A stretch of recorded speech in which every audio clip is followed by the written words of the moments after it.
রোজা শুদ্ধ হওয়ার জন্য 6টা জিনিস শর্ত। 1 নম্বর শর্ত হইলে চক্ষুর হেফাজত করা।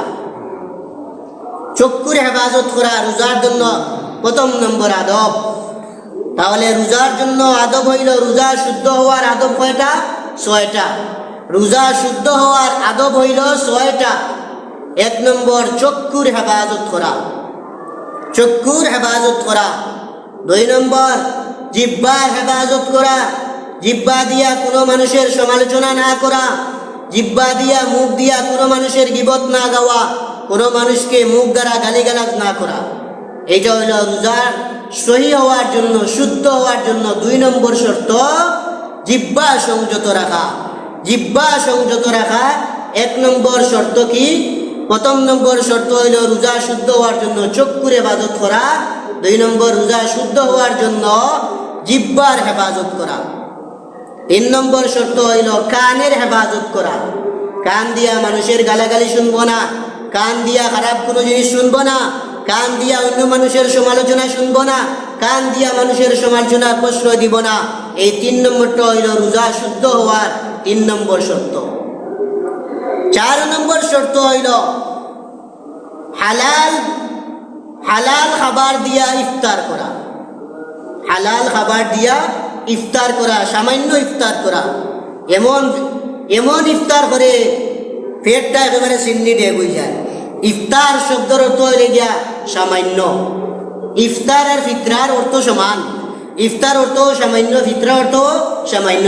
ফিতরা সামান্য দিন না বেশি দিন? সামান্য দেয়। এ কারণে ফিতরার অর্থ সামান্য, ইফতার শব্দের অর্থ সামান্য। সামান্য যেটুকু খাইলে মাগরিবের সময়, ইফতারের সময় পেটের ক্ষুধা মরে, এতটুকু ইফতার করা। তাহলে হালাল পয়সা দিয়া, হালাল খাবার দিয়া ইফতার করা হইল রোজাদারের জন্য 5 নম্বর শর্ত। 4 নম্বর শর্ত রোজাদারের 4 নম্বর শর্ত। 5 নম্বর শর্ত হইল অঙ্গ প্রত্যঙ্গ হেফাজত করা।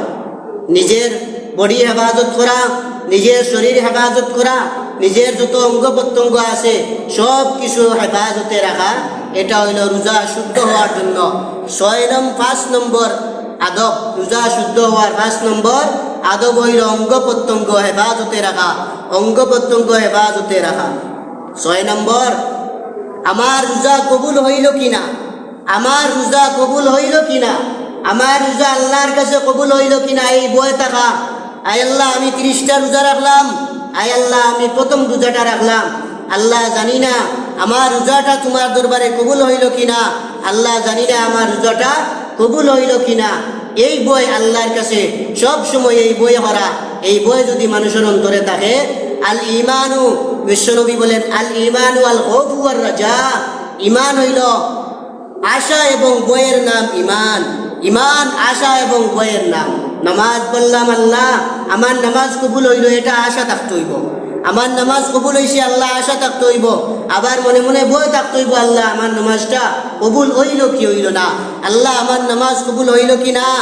আল্লাহ রোজা রাখলাম, ইনশাআল্লাহ আমার রোজা আল্লাহর কাছে কবুল হইব, কিন্তু আবার মনে মনে ভাই আল্লাহ জানি না আমার রোজাটা কবুল হইল কিনা। 2টা দেখা, আল খৌফু ওয়ার রাজা, আশা এবং বয় 2টা দেখা। আশা এবং বয়